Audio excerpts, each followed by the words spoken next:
So, Bhagavad Gita, chapter 8, text 9. We'll chant one more time before we proceed. Kavim Puranam Anushasitaram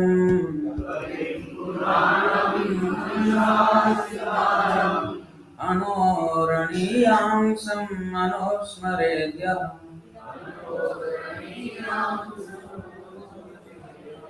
Sarvasya Dhataram Achintya Rupam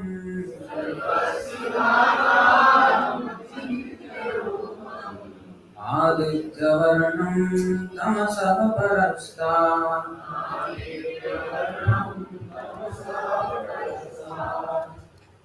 Kavim, the one who knows everything. Puranam, the oldest. Anushasitaram, the controller. Ano, than the atom. Aniyansam, smaller. Anusmaret, always thinks of. Yah, one who. Sarvasya, of everything. Dhataram, the maintainer. Achintya, inconceivable. Rupam, whose form. Aditya Varnam, luminous like the sun. Tamasaha, to darkness. Parastat, transcendental. Translation and purport by His Divine Grace A.C. Bhaktivedanta Swami Srila Prabhupada Ki Jai. Translation: one should meditate upon the Supreme Person as the one who knows everything, as He who is the oldest, who is the controller, who is smaller than the smallest, who is the maintainer of everything, who is inconceivable, beyond all material conception, and who is always a person. He is luminous like the sun, and He is transcendental beyond this material nature. So please repeat, one should meditate upon the Supreme Person as the one who knows everything,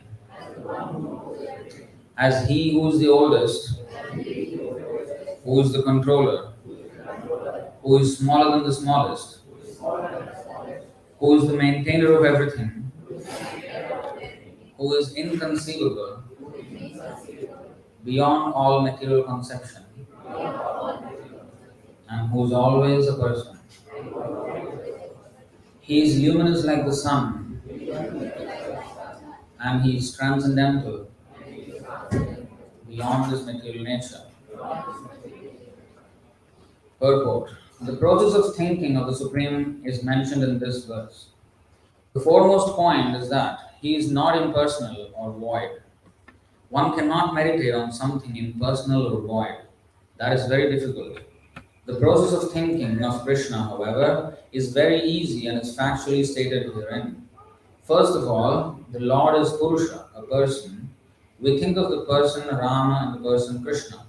And whether one thinks of Ram or of Kṛṣṇa, what he is like is described in this verse of Bhagavad Gita.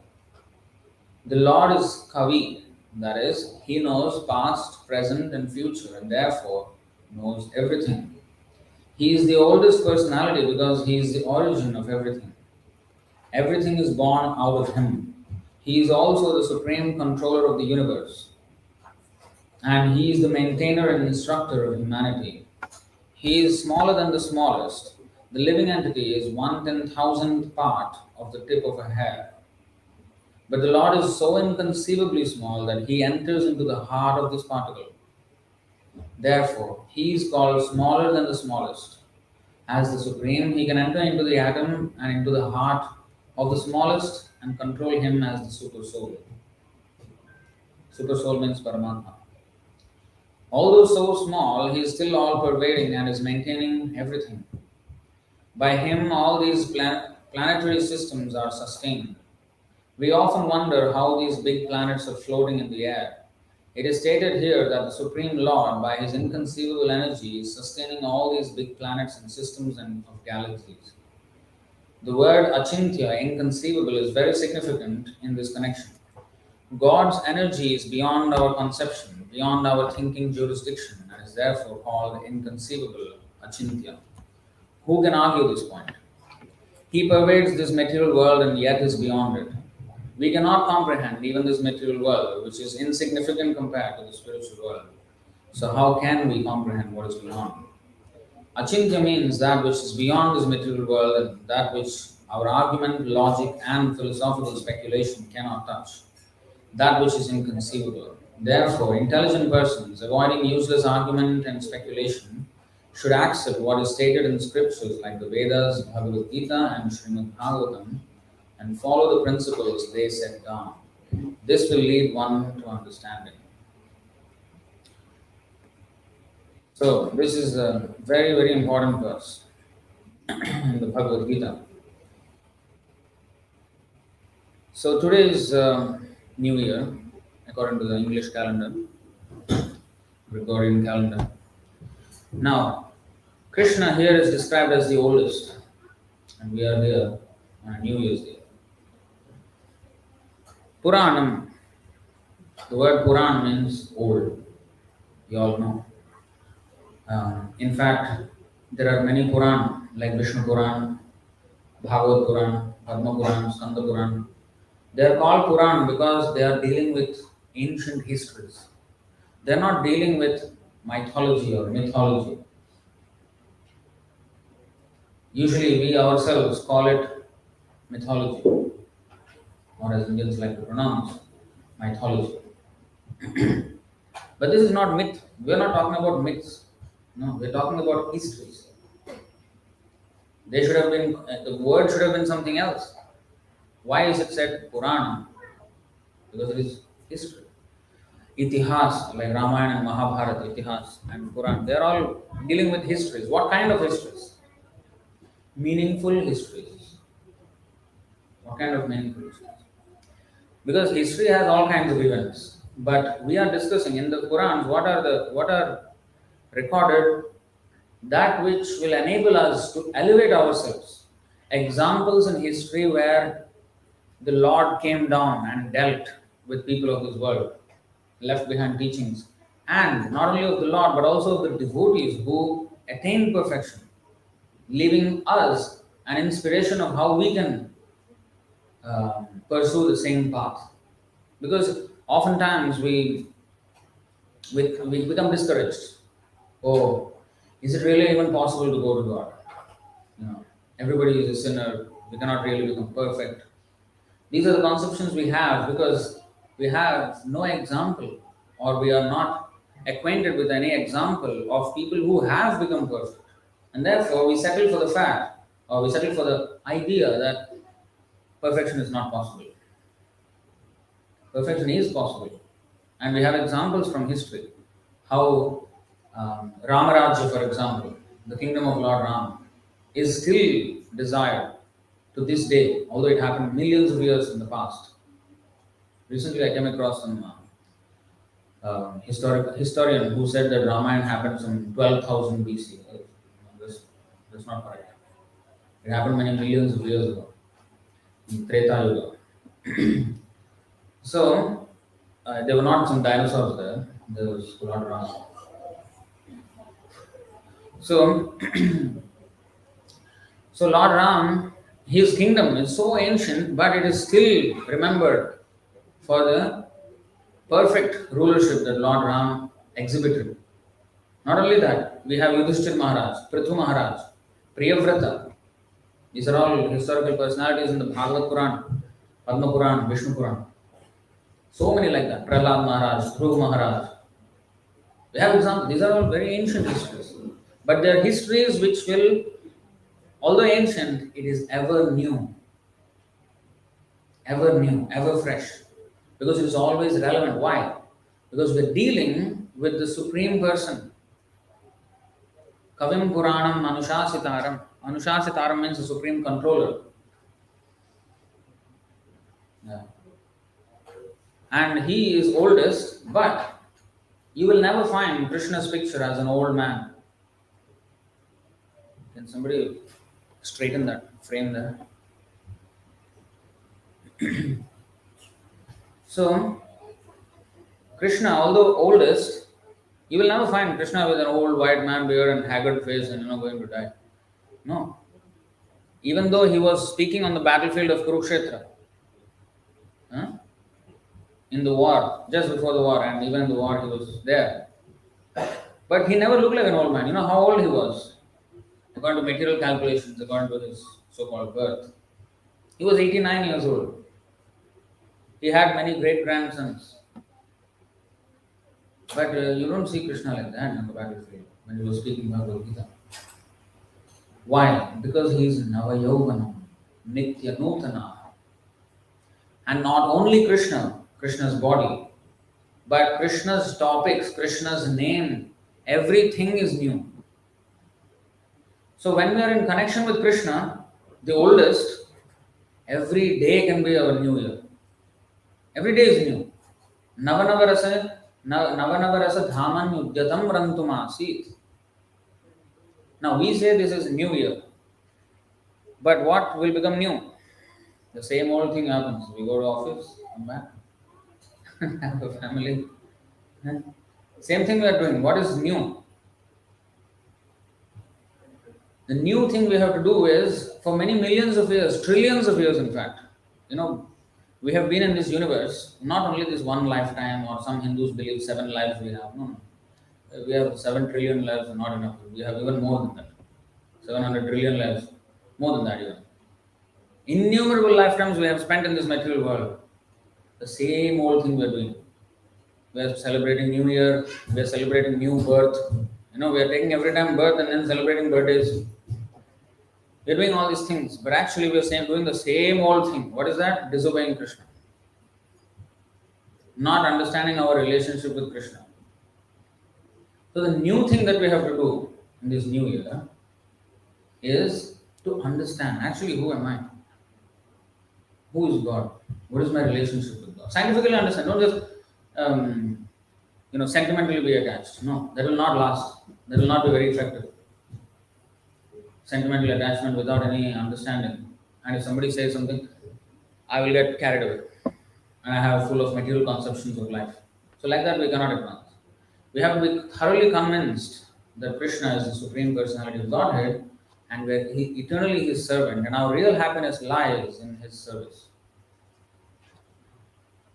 Now, let me show you some of the descriptions of the Supreme Personality of Godhead. Who is the oldest? Now here, in this verse, one should meditate upon the Supreme Person. Now this is our actual goal of life. What is our goal of life? Let me show you from Padma Purana. Now there are many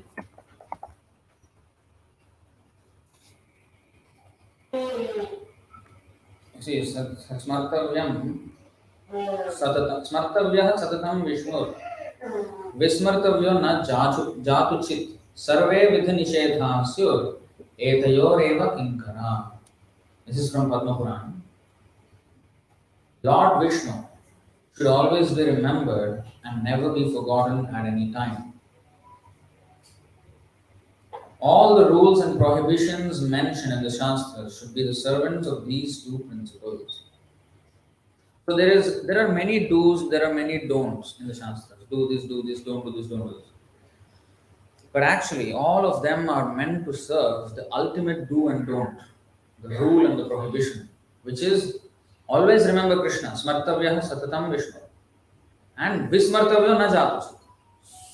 Always remember Krishna and never forget Him.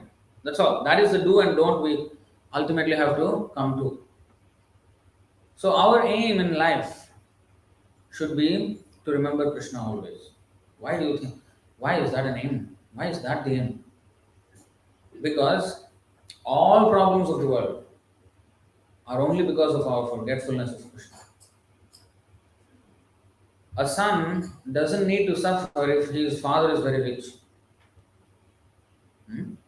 He doesn't need to work very hard, nothing. He can very comfortably live.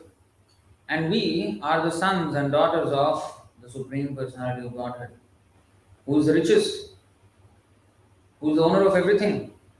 Sarvasya Dhataram is the maintainer of everyone. Then how come we are working very hard to maintain ourselves? Because we have given up the protection of Krishna. Just like a rich man's son, if he goes out of the house out of some disagreement with the father, then he has to fend for himself. And that's when he will face all difficulty.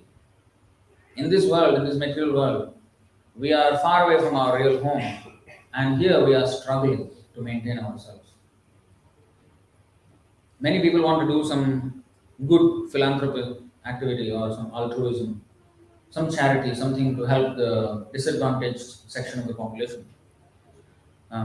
But how much ever we may give materially to such causes, it will not help. It may do some momentary assistance, but in the ultimate sense, it will not help. Just like a parrot in a cage which is hungry cannot be satisfied by any amount of decoration of the cage. This body is like the cage in which we are encaged now. We are trapped inside. The soul is trapped. And we keep on decorating the body. Decorating, I mean, not just with makeup or some dress or something, but to gratify the bodily senses. Oh, I want to eat something. So the tongue is, the sense of the body. And we try to eat so many different things. Many sinful things, in fact. And in this way, we become entangled. For every action that we do, we become entangled with a reaction. Like the harvest, or when you sow a seed, even in the Bible it is said, as you sow, so shall you reap. This is the law of karma that is stated in our Shastra. If I sow a mango seed, I will get a mango tree and a mango fruit. I cannot expect a banana. I cannot. If I do, then I'm a fool. So, but we sow the seeds of sin and expect happiness to come out from it. We wish each other Happy New Year. We want to be happy. But we sow the sins which will, sow the seeds of sin which will give us trouble. Many people, Thanksgiving or something they cut the bird, turkey. And in some, they cut goat.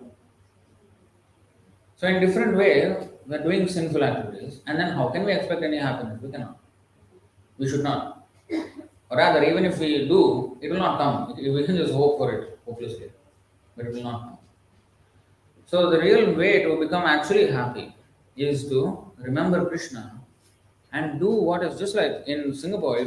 If I break the law, there's no way I can be happily, peacefully situated. The police will be after me, the law enforcement, the court, everything will be after me. So similarly, our real relationship is with Krishna, who is our Father.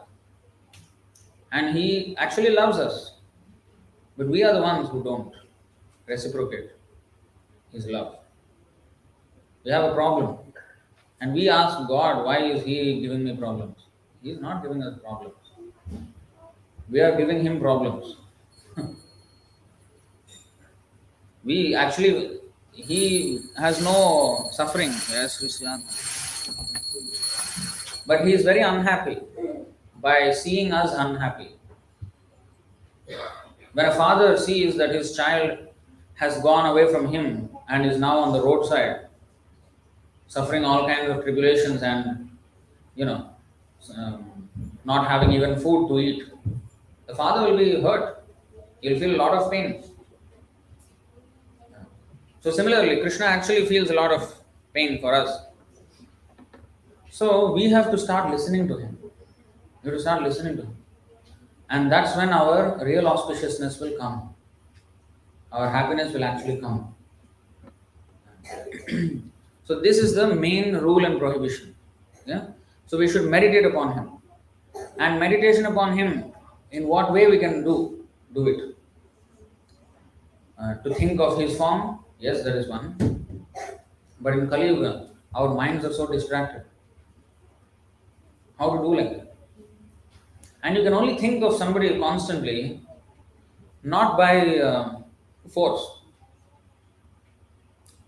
by love.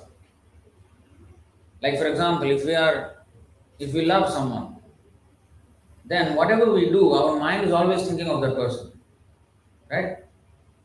So that thinking constantly can come only out of love. Of course, it can also come by hate. If you really hate someone, then you can also think of him all the time. So there has to be some emotion in connection with that thought. Then only it will be staying with us. Especially love is the strongest. I can even forget my enemy, but I cannot forget my loved one. Right? So we should love Krishna. That's how we can always remember him. And it is not something, love is not something, we try to achieve.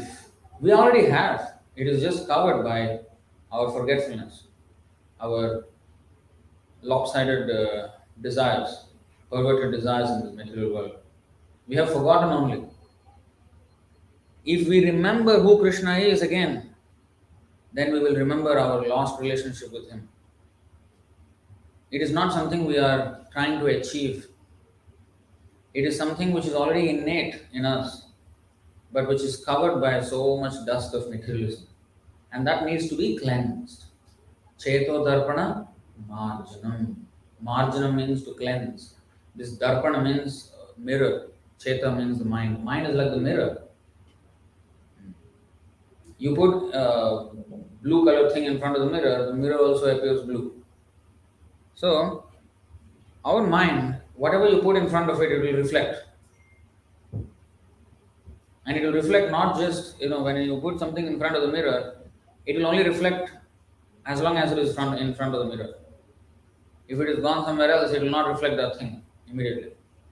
But our mind actually is like like a memory mirror. Those memory foam pillows. You press it and then you take out. You still the impression is there for some time, and then slowly it will come up. Like that, our mind. For example, if you go to a movie, go to a suppose action thriller movie, and come out of it, you feel like an action hero. So you will feel like that for a while until you come to your senses and so you are not some hero, you're just an ordinary person.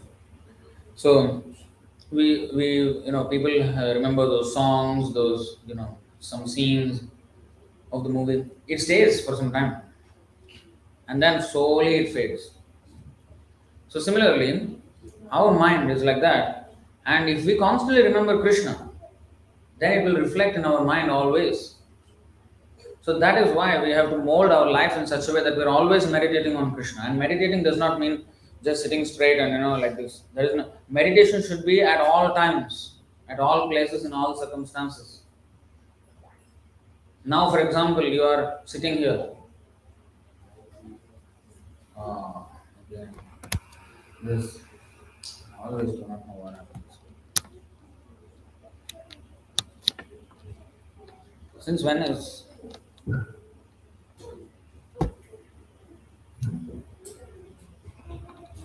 always happens?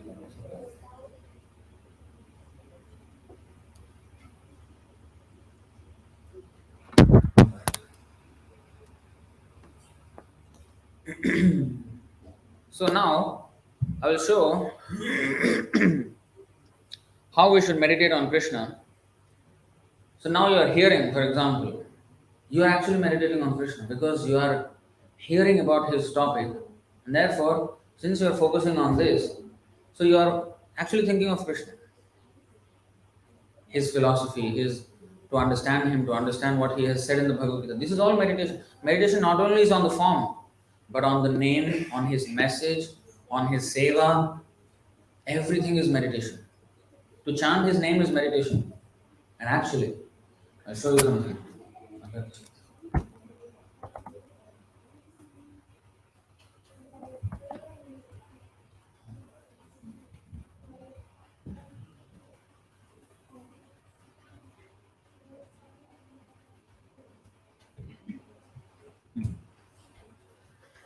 Okay, you see this? This is from the Vaishnav Chintamani. There is a book like that.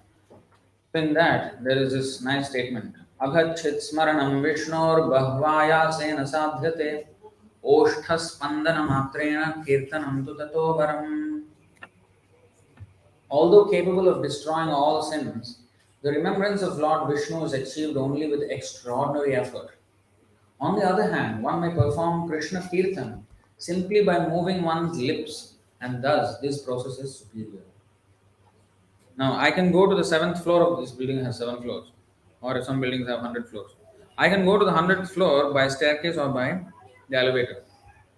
Both will take me to the same destination, but one is easier, one is harder. Which one is better? Some people say taking the stairs is better. Actually, there is a book, one motivational speaker wrote like that, taking the stairs. But actually, why should I take the stairs if my destination is, the 100th floor? Whichever can take me faster, I should take that. We can go to India by sea, by land and all that, like those 16th century, 15th century merchants. But we can also take an aeroplane. So the fastest way is better, of course. So in this, there is remembrance and chanting. Chanting is much more easier because we just have to open our mouth and Hare Krishna, Krishna Krishna, Hare Hare, Hare Ram, Ram Ram, Hare Hare. We are already hearing the name of Krishna, and that is non-different from Krishna, the person. This is another important thing. Nama Chintamani Krishna's Chaitanya Rasa Vigraha.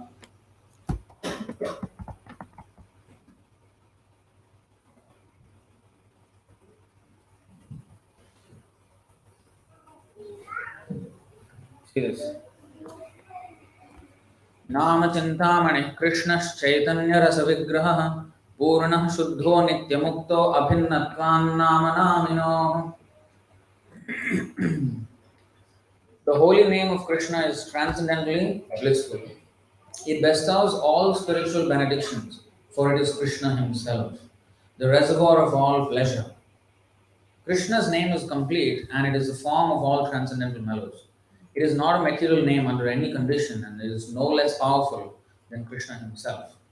Since Krishna's name is not contaminated by material qualities, there is no question of its being involved with Maya. Krishna's name is always liberated and spiritual. It is never conditioned by the laws of material nature. This is because the name of Krishna and Krishna himself are identical. What is the meaning of this name of Krishna and Krishna himself are identical? Like, if I'm thirsty and if I drink water, my thirst will be quenched. But if I chant the word or the name water and I keep on chanting water, my thirst will increase. Because the substance water and the name water are not the same. That is this world of duality. Now we all have a name, but that name is not us. It is attached to us. So it's a reference only to that person. But it's not the person. The name itself is not the person. But in Krishna's case, it is different. This is the difference between Krishna and us. Already gone.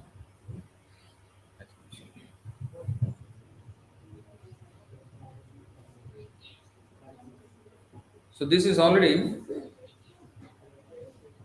we cannot understand how a name can be the same as the person. But in the absolute world, this is the case. This is not, in the spiritual world, Vaikuntha, it is not like our world. There, everything is non-different from Krishna.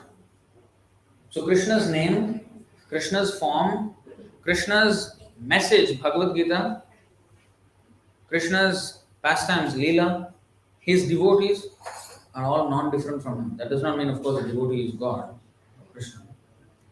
But all these things that are related with Krishna, and especially his name, his form, his qualities, his message, Bhagavad Gita. Like if you have a Bhagavad Gita, Krishna is there talking to you. It is not that only Arjuna had the advantage of Krishna speaking to him. I don't have anywhere, God speaking to me to tell me what is right. No. We are not, what is that? We are not, what is the word? Bereft. We are not bereft of that advantage. Because the book Bhagavad Gita is there. Actually, honestly, the book Bhagavad Gita was not for Arjuna. Because Arjuna is Krishna's friend. Krishna Surya Sama, Maya Andhakar. Jahan Krishna Tahan Nahi Maya Radhikar. Krishna is like the sun. Maya is like darkness. Wherever there is sun, there is no darkness. And Krishna is like the sun. So Arjuna was with Krishna. How can he be in darkness or doubt or ignorance? No, he can't be. He was temporarily put in that way so that we can ask questions on our behalf. The Bhagavad Gita was written for us, actually. Arjuna was playing the part of, in the drama of Krishna. But the questions were put forward so that our questions can be answered by Krishna. So Krishna, we want God to talk to us, and we hope some dream will come where Krishna will suddenly show me something. Why we want to wait for when we sleep and then want to connect with Krishna? When we are awake, we cannot. We can. The Bhagavad Gita is there. So his book also, although it is very old, Purana, 5,000 years old at least. That was the last time he spoke. In the Bhagavad Gita, 4th chapter, which was spoken 5,000 years ago to Arjuna. In the 4th chapter, first verse, he says, Imam vivasvate yogam proktaman aham abhyayam. He said, I spoke this before you, Arjuna. I spoke this to Vivasvan, who is the sun god, the president of the sun planet. And then he was going on, and in this way the message was passed down, evam parampara praptam, and even eventually that message was lost because it was not transmitted properly, and then it became lost. And then now I am therefore reviving Arjuna with you. Then Arjuna said, wait. What are you saying? You spoke to sun god. Sun god is how old? He's at least, if you calculate, sun god lives for 71 cycles. So every 71 cycles of the 4 yugas, there is change in the presidentship of the sun planet. Manu will change, and similarly, sometimes these demigods may change or not change. But there is a term. So Vivasvan is so old. So a calculation was made, 120 million 400,000 years old. When Krishna, 120 million 400,000 years back, Krishna spoke to the sun god. And he spoke to his son Manu, and then Manu spoke to his son Ikshvaku. And Ikshvaku was on this planet. He was a king on this planet. So the grandson of Vivasvan, the sun god, was a king on the earth. Now I think, come on, this doesn't make sense. What is there on the sun? Nobody can live on the sun. So this is where the problem comes. We think that modern science has answers. Actually, every planet is full with life. Full. We are not saying, there may be traces of life on Mars or Moon. No, congested with life. Sarvaga. Bhagavad Gita already mentions. It is just that we don't have the eyes to see. We think that because we cannot stay in fire, nobody can stay in fire. No. If they have a body suitable to live in fire, they can comfortably live there. They just need a body suitable to live there. Just like I cannot comfortably live in the water, but that does not mean nobody can live comfortably in water. The vast majority of the living entities on earth live in water. So similarly, earth, water, fire, air and ether, we are inhabitants of the earth or the land. There are some which are inhabitants of the water, some which are inhabitants of the fire, some in the air, some in the ethereal existence. So scientists don't know anything actually, honestly. Very, very little knowledge they have, and they try to pose as if they are God.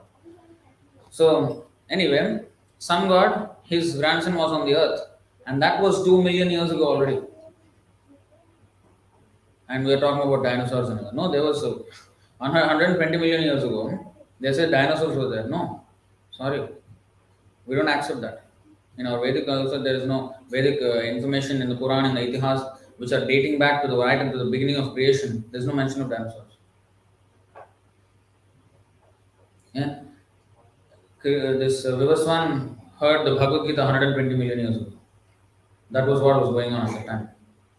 Yeah? So this is very old, Purana. Right? But why are we studying in modern 21st century? Why are we studying that? So old, this is old fashioned. No. It is evergreen. Ever new. So Krishna is Navayauvanam. We will take the verse now. The time up. I have 34 is it? Navayavana. What is the Brahmasamhita verse? What is the number? 5. 34 is it? 35.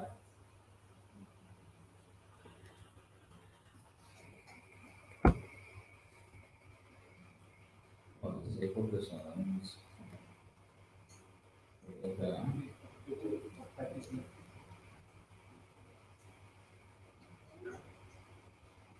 You see here.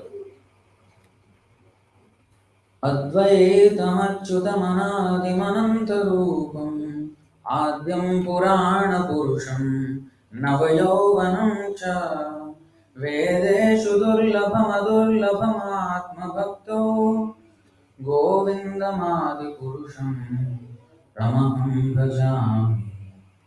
So you see, what is that? Adyam Purana-purusham Navayauvanam cha. I worship Govinda, the primeval Lord, who is inaccessible to the Vedas, but obtainable by pure, unalloyed devotion of the soul, who is without a second, who is not subject to decay, is without a beginning, whose form is endless, who is the beginning and the eternal Purusha, yet he is a person possessing the beauty of blooming youth. This is Krishna. He is the oldest, Purana Purusham, but Navayauvanam cha. Nava Yavana. Yavana means youthful. Nava means new. Always ever fresh, youthful body he has. And this is not only of his body, but also of his whatever he speaks and what is spoken of him is also always new. We'll go to that.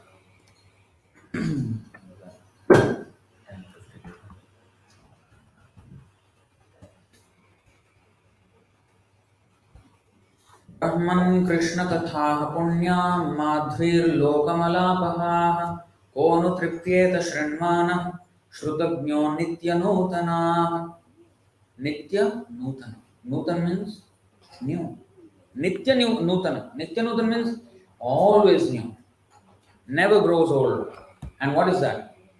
Krishna Katha. You see, Krishna Katha Punya, which is very auspicious. Krishna Katha means, not only Katha means story, topics. Topics about Krishna are very auspicious, Punya, and they are Madhvir, very sweet. And Loka Mala Apaha. Mala means pollution, dirtiness. Loka Mala Apaha. That means it cleanses away the dirtiness in this world and makes everything fresh and pure. Konu Tripyeta Shrinmanaha. Shrutagno. Shrutagnyam means one who actually is the knower of real knowledge. How can he give up such topics? Nitya Nutana, because they're ever fresh. They never become stale or old. We don't read 1 week's back newspapers. It will become packing paper. What is that? Packing paper. In India, they make chart bandar. You will find paper, newspaper. That is the value of newspaper. Nobody does that with Bhagavad Gita. Why? Nitya Nutana. Krishna Katha Punya, Nitya Nutana. What experienced listener or Brahmana could ever grow satiated? Satiated means how can he ever feel like bored or enough? I've had enough.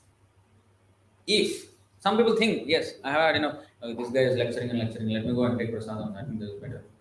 So people may think like that, but that is because he's not Shrutagnya. He has not tasted the real. If you exercise a little patience and listen, even a little bit, that's it. You will never be able to live. You see, what experienced listener or Brahmana could ever grow satiated while listening to the pious, charming, and ever fresh topics of Krishna, which cleanse away the world's contamination? In fact, Shankaracharya, who is none other than Lord Shiva himself, incarnated as a Brahmana, he said Ekam Shastram Devaki Putra Geetam. One book is enough in this world. If every other book was somehow or other burnt in a fire or destroyed, and if the Bhagavad Gita is remaining, there is absolutely zero loss in this world. Because that one book is enough to Ekam Shastram Devaki Putra Geetam. Devaki Putra Geetam, that means Bhagavad Gita. That is enough to save the world. Now, we have seen that the Krishna's body is oldest and ever youthful. Krishna's topics, Krishna's Bhagavad Gita, Bhagavatam, which has stories from millions of years past, is also Nityanutana. Now let's see Krishna's name.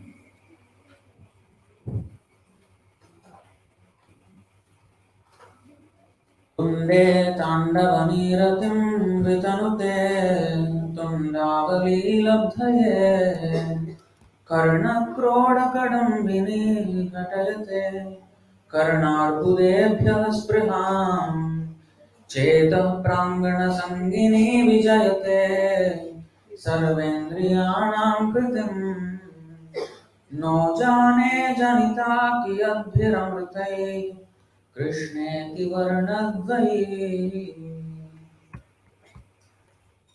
Now, this is written by a very great Acharya called Srila Rupa Goswami. And he wrote like this: I do not know how much nectar the two syllables Krishna have produced. When the holy name of Krishna is chanted, it appears to dance within the mouth. We then desire many, many mouths. And when you say this many, it's actually an inaccurate translation, I would say. Insufficient translation. Tundavali, Tunda means tongue. Avali means, Deepavali. What is Deepavali? Avali means multitude, like innumerable, like as many as possible. So many means like that. Millions of tongues he wants. When he chants Krishna's name, he feels that one tongue is not enough to chant. He wants millions of tongues. When that name enters the holes of the ears, we desire many millions of ears. Karanarbudebhyah. Arbuda means, in our numerical system, it is much bigger than crore also. We stop at crores in India, and anything above that is 1,000 crores, 10,000 crores, like 1 lakh crores or whatever. But actually, our Vedic system has numbering to numbers that we can't even imagine in the Western calculation. The number of monkeys in Lord Ram's army in Ramayana, he had 10 to the power of 66, and some say 72. 10 to the power of 66 monkeys. You know what is that number? 1 0 0 0 0 0 0 0 66 zeros. That many monkeys he had, Lord Ram. And surprisingly, that number has a name, like crore, Padma, Arbuda, like this. There are number. So this number is also there. So our numericals is not some recently some zero was invented, or it was there since millions of years. We are told some cock and bull stories and thinking that we recently some Westerners gave us all enlightenment, the age of enlightenment. Nothing. We were far more enlightened. We became now dull-headed, mandabuddhi. Now we have become mandabuddhi. But actually we were far more. In fact, the memory of people were so great that there was no need of books. These Vedas were written 5,000 years ago by Vyasadeva. Before that, where were they? Heard and never forgotten. Once they hear, such a personality is our Prabhupada's Guru, Bhaktisiddhanta Saraswati Thakur. He is also such a personality. Great Acharya. Once he hears something, once he reads, 50 years later, he could quote that passage, exact page number, exact paragraph, exact word to word. There is a level of memory he had. When he was 7 years old, he memorized the entire Bhagavad Gita and could give extensive classes on it. 7 years old boy. That's the kind of memory people used to have. Technically called Shrutatthara. Shrutadhara means once they hear Shruti Dhara, they will hold it for the entire life. So there was no need of books. So anyway, he says, I want millions of ears, millions of tongues. And when the holy name dances in the courtyard of the heart, it conquers the activities of the mind, and therefore all the senses become inert. This is the holy name, which is again ever fresh, ever new. His topics are ever new, his body is ever new. And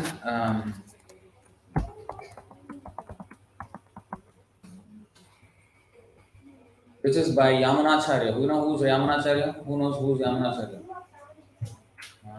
See, he's another 7-year-old boy, genius. We have here 9-year-old. Yesterday became 9 years old. So he's also very good. He can quote stories from every Quran Itihas. Pandit sitting here. So Yamunacharya, he is Guru of Ramanujacharya, one of the great acharyas in the Sri Sampradaya.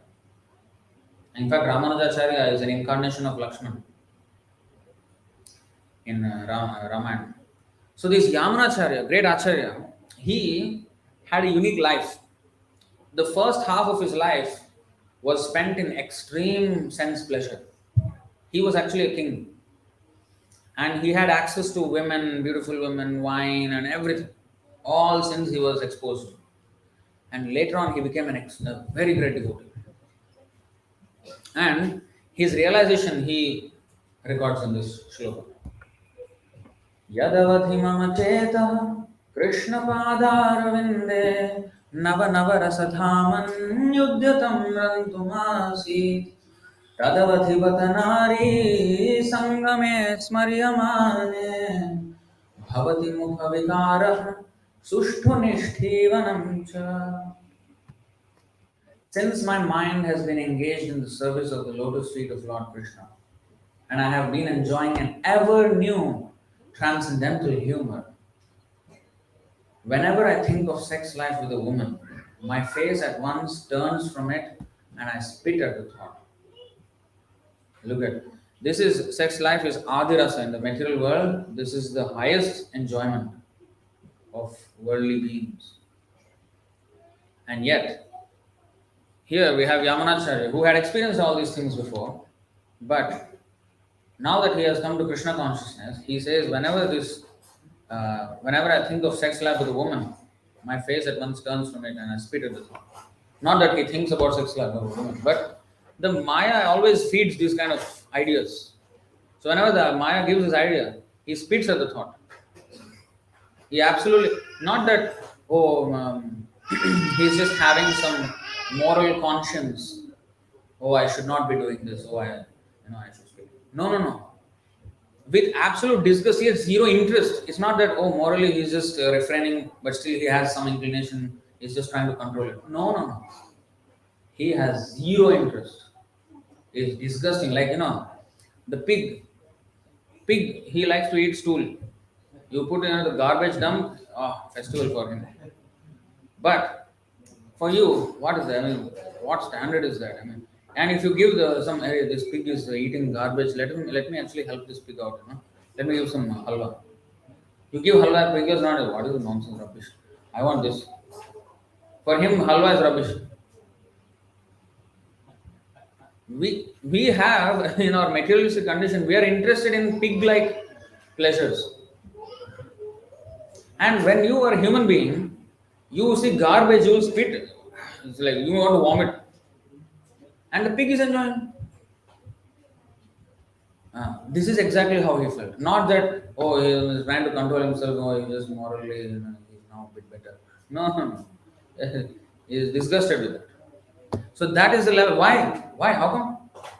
How come the whole world is after this and then he is not interested at all? Navanava rasa dhamani udyatam rantumasi. Navanava rasa. Rasa means taste. A sense of pleasure in serving Krishna. It is always ever new, ever increasing. The Chaitanya Mahaprabhu also says, Anandam buddhi vardhanam pratipadam purnamrita swadanam. this chanting of Hare Krishna, this gives a happiness which is ever increasing, never stops. Ambudhi means ocean. An ocean has a limit. It will not go beyond the shore ever increasingly. No, that's why you can happily go to the beach and swim and play. You're actually at the mercy of the vast water body. If it just to little bit inside it goes, we are drowned and dead. But we happily go there and spend time at the beach. Why? We are confident that it won't cross the limit. But this ocean is ever increasing happiness, an ocean of happiness. So this is the new thing that we have to do. Celebration of New Year is useless without Krishna. So otherwise we are doing the same old thing, thinking that it is new. No point. We want auspiciousness. That's why you all have come to the temple. But it can only be gotten if we connect with Krishna. He is the oldest and ever new at the same time. Many people think, he just took birth 5,000 years ago. That is only Krishna's history. No. Krishna is the origin of everything. Aham sarvasya prabhavo matta sarvam pravartate. Everything emanates from me. Krishna, Brahma, when he first took birth in the beginning of the universe, you know what he said? Ishvara Parama Krishna Satchidananda Vigraha Anadiradir Govinda Sarvakarana Karanam. What did he say? Ishvara Parama Krishna. How he knows Krishna at that time? How he knows Krishna at that time? Krishna only 5,000 years ago, no? No. So he's there. Since always he's there. The last time he came to the material world is 5,000 years ago. Last time he came to the material world is 5,000 years ago. He comes every time. When one day of Brahma, he comes once. One day of Brahma is very long, 8.64 billion years. Every 8.64 billion years, he comes once. So in this day of Brahma, he came 5,000 years back only. But he is an eternal person. In the Vaikuntha, there is no creation and like this. It is eternally existing. And there he is always there. In fact, in the Vaikuntha planets, there are millions of Vaikuntha planets. There are not only one Vaikuntha planet. Millions. And in that, there is the highest planet, which is Goloka Vrindavan, where Krishna resides. In the Vaikuntha planets, Chaturbhuj Narayan resides in different forms. But in Goloka Vrindavan, Krishna resides. And there are relationships which cannot even be had with Narayan. For example, Krishna's friends, they are playing with him and they are teasing him and all that. That doesn't happen in Vaikuntha with Narayan. Nobody dares to do that. They have a different mood there. That like Hanuman, Ram Doot Hanuman. He will not joke around with Ram, but Arjuna does. Yashoda, next level. She will tie him up. Even higher than Sakhya. Sakhya means friendship. Whereas in Vaikuntha, the predominant rasa or predominant mood of devotion is as a servant of Krishna.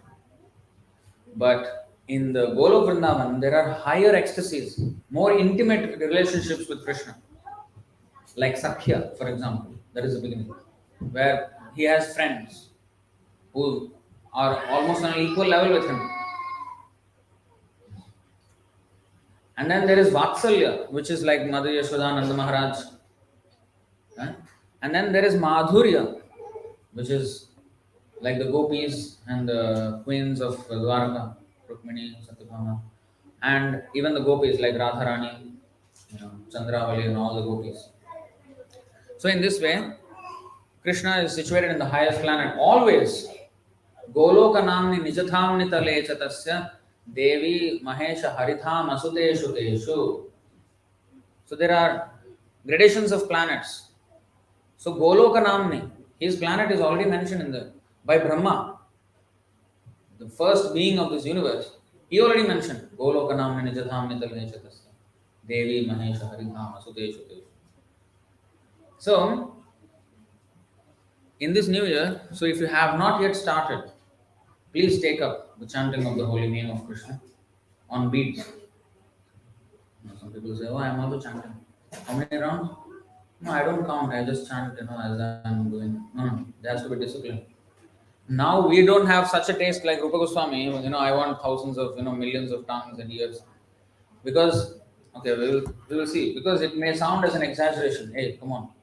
I don't feel while chanting as if it's like, I want millions of mouths or something. How come he's saying like that? I think he's exaggerating, right? No. This is why we don't feel it. We don't feel the exact same feeling.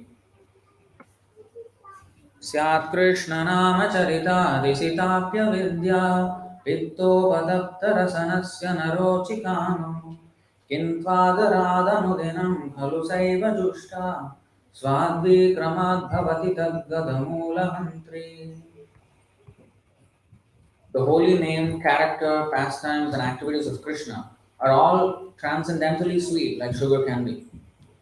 Although the tongue of one afflicted by the jaundice of avidya cannot taste anything sweet, it is wonderful that simply by carefully chanting these sweet names every day, a natural relish awakens within his tongue and his disease is gradually destroyed at the root. So, sugar is sweet, but for a person who has fever or jaundice, you will taste it as bitter. But the rock sugar candy, that is actually the medicine for jaundice, Ayurvedic medicine. So the way it is taken is that you put in a cup of water this rock sugar and let it, immerse it in for overnight, and next day morning you drink that water. So in this way, if you do for 5-6 days, by the time your jaundice will go away. Now, the beginning in the first, second, third day, you will taste it bitter. I don't want to take it. It is very bitter. But actually, if you just carefully take it judiciously and very with determination, then by the fifth, sixth day, seventh day, we will get cured. We will taste it as sweet. That means our jaundice is gone. So similarly, now we have the jaundice of avidya, this ignorance, this material, so much dirtiness that is there. This is our disease. We are interested in our worldly life. So in the beginning, it may seem bitter. Oh, I have to chant 16 malas. That is what we do. Minimum we have to do 16 malas on the Hare Krishna, Krishna Krishna, Hare Hare, Hare Ram, Ram Ram, Hare Hare. That is one bead. Like that, 108 beads is one mala. So 16 malas like that we have to do every day. Actually, by right. So we may think, oh, that is like, how can I do that? But as we do more and more, and be careful not to commit offenses which are 10 in number. That is another topic altogether. So then eventually we will get this relish and we will always want to chant. So just because we feel in the beginning not same as Rupa Goswami doesn't mean that it is not true. We just have to qualify ourselves to actually come to that position where we actually taste it as sweet. And then every moment will be new. Why? Once in a year we have to celebrate. Every moment you can celebrate. That's why the devotees, they don't want holidays. They don't want weekends to take a break from seva. No, why? I'm already happy. Why I would want a break from happiness? Whereas in the office, there's so much stress and everything. You need a break every 5 days. We don't need. In fact, our weekends are busier than the weekdays because people will come at that time only. We have to spend time with people here. So we don't want break from happiness. So ever new. That's how we make our life successful. So alright, I think I'll stop here. We've already crossed way beyond the time limit. So I think we'll close the Arti. Okay. So there's the Shayana Arti. Today because New Year we have Krishna is waiting. We'll stop it here and then we have a last Arti, after which we can take Prasad. Hare Krishna, Bhagavad Gita ki jai, Srila Prabhupada ki jai.